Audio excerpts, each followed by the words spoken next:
Wesley, thank you so much for joining me today and for being the author guest of honor at JordanCon in April. We're so looking forward to hosting you in person and showing you a great time. And as Toastmaster, it is my honor to have this conversation with you today. I'm sorry Awesome. you've been under the weather and hope you make a quick recovery. Awesome. Thank you for having me. You know what? Like I was saying, I got two young kids, man. It's there there is no good time when I'm not under the weather. You know, kids are like little plague bombs. So like it's yeah, I'm recovered this week. I'm pretty sure they'll get me sick next week, and that's just kind of the way it is with little kids, you know. Well, I will hope for your no plague bombs in April. So, Yes, yes. but remember your Claritin because allergies in Atlanta are harsh. Really? Okay. That's good to Yes, know. yes. Okay. And among your many achievements, you are a great best-selling author and a martial artist, a mountain climber, and a Hollywood stuntman. That's an impressive list. Has it ever made you feel like you yourself are a Profis agent? You know, the question it yes and no. And here's why. And I'll be honest. Is like I spent my 20s spending a lot of time finding a way to avoid my job. Like everything I did, like I went into acting, I went into like stunt work and things. It's just because I really hated my job, my day job. So I was trying to find like a different career, Hmm. in a way, and I've always said this is Rowan Tan, who is the main character in The Lives of Tao, his journey from like being this out of shape schlub to becoming like a secret spy is kind of like that journey kind of mirrors my own going from what I did before, working in IT and stuff like that and finance and going and becoming a writer. Is we both of us had potential to do something else that we wanted to do with our lives, but we just didn't know how to get there. And that journey was just us finding ourselves and like putting in the work and the effort and like picking ourselves up when we fail to like eventually get to that point. You found your own internal voice of motivation. Absolutely. I mean, I for my first couple books, I actually dreamt all of my plots. So for Time Salvager, I actually had a dream that like so Time Salvager is a science fiction book I wrote where like these time travelers who salvage resources go back in time right before like a disaster happens, and they will harvest like these resources, and then like the explosion happens, and then it kind of like wipes away their trail. Wow. And so for me, I had a dream where like I was on the Titanic, and I was a time traveler trying to steal the Hope Diamond, and I knew everybody was gonna die, but what happened was I was there on the boat for a few days, and I was like I became friends with some of these people, and I knew they were all gonna die, but I couldn't do anything about it. And right before the ship sank, I woke up, and I'm like, wow, that's a great use of time travel. Is how do I profit from it? Because everything about me is based off of profit. So that's why I wrote Time Salvager. And for Lives of Tao, I was working out a lot during that time period, and my alarm clock was set. I'm one of those guys who will set the alarm clock for like 2 hours before I'm supposed to wake up, and then I'm spending like 2 hours like banging on it. Tao was my alarm clock, and like at one point I had a fever dream when it was ringing that it was like my life coach telling me to wake my ass up so I can go work out, and that's how I wrote the Lives of Tao. That's awesome. It was a fun read. And then your newest book, The Art of Prophecy, released in August, has been receiving some really great reviews as well. Yep. And you've called it your love letter to the wuxia genre. Care to expand upon that? Okay. So that's kind of a long story. So I came to the U.S. when I was 5 years old, and like my father had a scholarship to the University of Nebraska. So and so this is like I'm from an island in the Pacific, and we came in the early '80s to Nebraska, which to be honest, back in the day, there was like 6 Asians in the entire state, and like 4 were in my family. So we as immigrants, we're really focused on just like integrating with the society and the culture. So I really didn't have a deep connection with my past, and I was 5 years old. Hmm. So there's something back in the day called Samurai Sunday, which is I like remember. a bunch of those wuxia movies, and they have really terrible English dubs.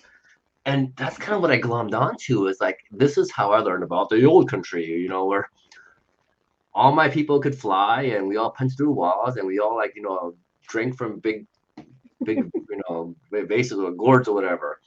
So I kind of, that's how I fell in love with like that, the wuxia genre of storytelling. And the moment I was old enough, I, started learning martial arts. And, you know, ever since I started writing, all I wanted to do was write this kind of story. And I just wasn't ready to do that until like, I wrote like 5, 6 books. So, the idea for the art of I conceived the idea for the art of prophecy in 2015, and I was going to write it. At the time, I was writing science fiction, and I was like, I am not ready to tackle this project.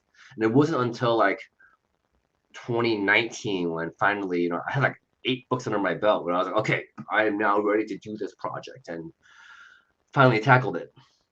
Awesome. So glad you did. And how much of book two already written? Yeah, okay. Well, that's kind of a sore point. You gotta realize that, like, I wrote the Art of Prophecy. So I sold the partial for the Art of Prophecy in 2019, the end of 2019. And when you sell a partial, you wrote like a third of the book, and then you sell it, and you gotta write the other 2/3 of the book, within the next year or so. And 2020, something Yeah. happened in 2020, right? Yeah. Where suddenly everything shut down, and like all our kids were at home all day. So I wrote the Art of Prophecy when both of my kids were home, and I got it in on time, and then it like broke me. So I was kind of broken to 2021, and I handed the book in August of last year, and it came back with a substantial rewrite, and I've been working on it since, and thank God for it, because it is so much better now. But this book's been like in my head now for over 2 years, and I believe I'm gonna hand it in this week. It's one of those. It's like, I'm not gonna lie. It's like I had 2 chapters left to write in mid-January, and I would write a chapter, and I would be like, okay, good. I need another chapter. So I have 2 more chapters to write. So I've had 2 more chapters to write since a month ago. But I think it's finally ready, and I'm gonna hand it in. So it should be done by end of this week, maybe next week tops. Well, fingers crossed for you. But yes, the curse of writers. Your fans can read it so much faster than you can write it. These are big books too. It's like, it's I was used to writing like 100,000 word books, which is still pretty a fair size. Mhm. But Art of Prophecy is 180. Art of Destiny is currently running like 215. So I've grown up into the Robert Jordan length books of fantasy storytelling, and man, it is a whole different beast once you hit that level of word count. Yes, plot bloat happens. It's oh, but Friends don't let friends write big books. no, because From now friends on, everybody, love don't reading let your big friends do it. books. Give author friends, keep it under 130 or something.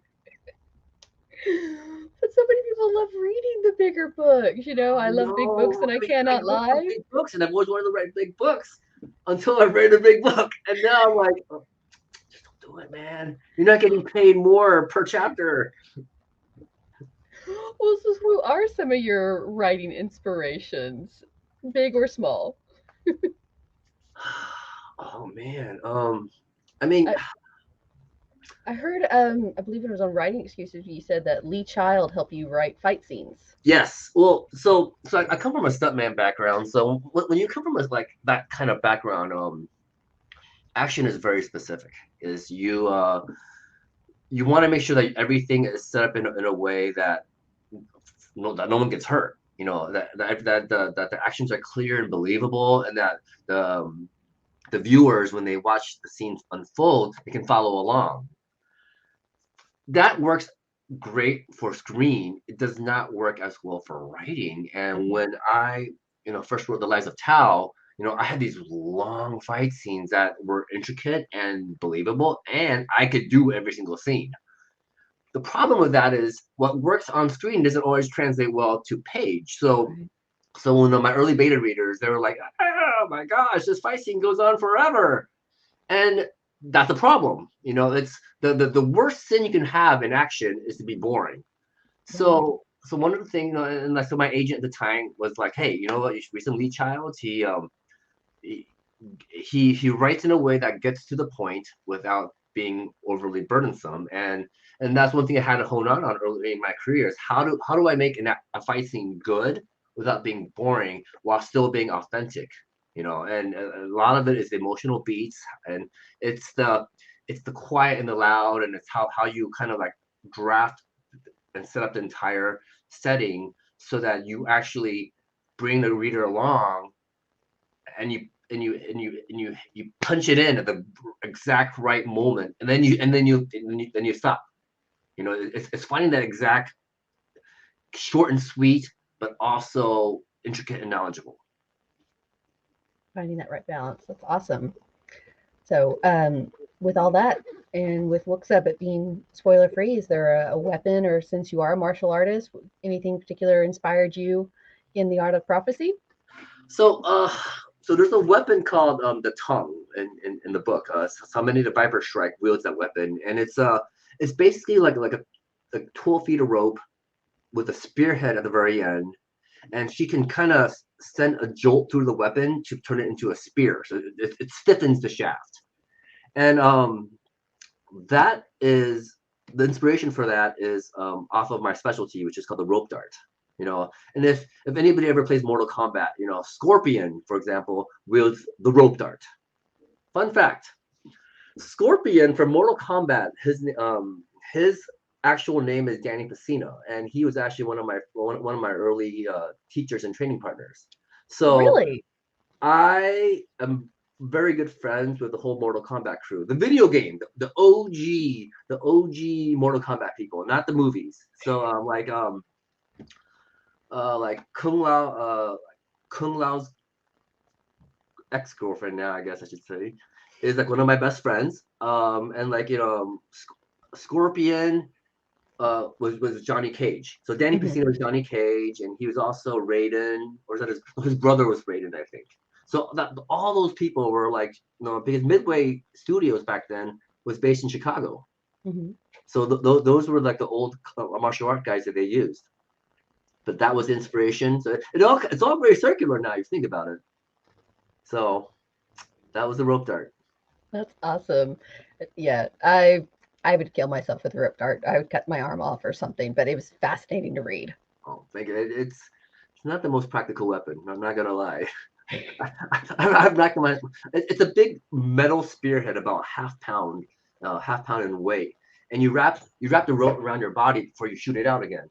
The problem with that is it takes hundreds of hours of practice, and during those hundreds of hours of practice, when that rope is like twirling around your neck, as it's twirling around your neck, it gets shorter and shorter, and eventually you have to release it or catch it, and if you don't, you just knock yourself out. So anyway, Reality of sword fighting. I Yes. used to be so much smarter, and now I train on rope dart, and now I'm not. Well, yeah, training and circular, because I know we mentioned, yeah, the Wheel of Time. Rand was awesome in a short period of time, and but I believe you've read the series, so The first time I met Brandon Sanderson, we had a long talk about Randall Tor wielding that Heron sword 3 months after he got it, and he beat like another master, and I was like, yeah, no, that's not how it works. Use muscle memory, damn it. But that's why he was the chosen one, and the rest of us aren't. yeah, maybe some of those hidden memories were helping things out. Yeah. Awesome. So, But thank you so much for talking with me. This has been great, and I believe highly encourage all of JordanCon to go out and read your new books to have their own fun epic adventure. And what is the world from Art of Prophecy called? I read it and I was like, they don't call it Earth, but You does know it have what? a world? I I never assigned a name to it just Okay. because. Well, I mean, I don't know. Let me think about that because, like, in the old days, in the like, let's say 2,000 years ago, did they call the world anything? Like, did the Egyptians call the like? Did they have a name for the planet? Did they I don't even know it know. was a planet? It was just the land, right? The Greeks did because Gita. Oh yeah, yeah. You know what? It's I'm I'm a fan of doing just in time world building. So I never had a moment in my story where the characters are like, you know what? Let's get existential and talk about our world because you're too busy avoiding getting assassinated. Yeah, No, they're talking about the countries. Let's not yeah, worry about the world. they got other Right. things to worry about right now. Right. All right. Well, this has been great. So, okay. And Wesley, thank you so much. I appreciate you taking time to speak with me today. Okay, At JordanCon, we have this panel called Speed Friending, and it helps attendees quickly get to know each other because some of us can be kind of shy and some are very not much shy. And I'd like to ask you a couple of speed friending type questions, just quick all off the right, cuff, and everything let's else. do it. All right. So, now you already said you love the rope spear, but preferred weapon, fighting weapon, sword or a spear? Always a spear. The spear is the king of weapons. I could go on for like an hour about why it's the king of weapons, but generally in any fight, if somebody hands you, okay, we're in Thunderdome, you have a spear or a sword, always pick the spear. Just trust me on this. Your odds of surviving that encounter will be much higher. I always like extra reach. Oh, absolutely, and it's easier to. I mean, okay. I could go on for hours, but yes, Okay, we'll use the move on. spear Symbol of power, a crown or a scepter? scepter because you can wield it as a weapon. What do you do with the crown, man? Okay, when it comes to jokes or gags, do you prefer a prank or a funny gift? Funny gift. I feel like a funny gift is usually nicer, more thoughtful. Right. Okay. And places to relax. Do you head to the mountains or do you head to beaches? Always to the mountains. I mean, I'm a little biased because I'm from the Midwest, Mhm. as you know, and the Midwest is flat, like super duper flat. So my entire life, I had like no elevation changes. Everything was always just this never-ending horizon of flatness. So because of that, I'm very biased now towards anything mountainy because I just never had it my entire like half my life. So And now you have climbed Kilimanjaro. and any elevation changes. Okay, when it comes to Lego builds, do you want a kit or do you want a free build? Always a kit, always a kit. And like I had like I think Legos is the perfect example of like what happens when there's too much freedom. Too much freedom is not always a good thing. And in this case, Legos is a good example because when you have just a big pile of Lego and people go build anything you want, nothing good ever, very few good things actually get built because it's hard. But if you This have is a a Lego build, you follow instructions and you can build whatever you build what they ask you to build, but it's almost always a better product. So too much freedom. yeah, or there's three in one, and it's a choose your own adventure story. Yes. Well, that's a good balance, I would say. Part of me wishes that the whole like lone wolf or the choose your own adventure stories were still around because I feel like that must be so much fun to write. But it's not really a thing anymore, is it?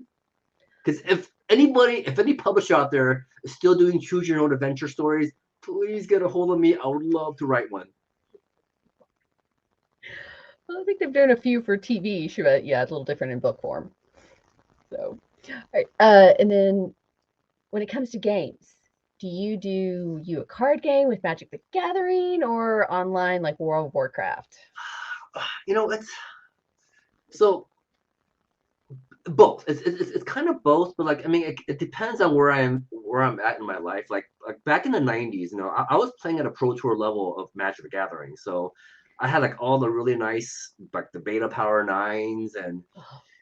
uh, I had like 400 dual lands, Mm. which back then, dual lands were like $5 a card. You could just you buy it, and I was using them to like to ante up and like gamble with my friends. And now dual lands are worth like $500 a card. Oh.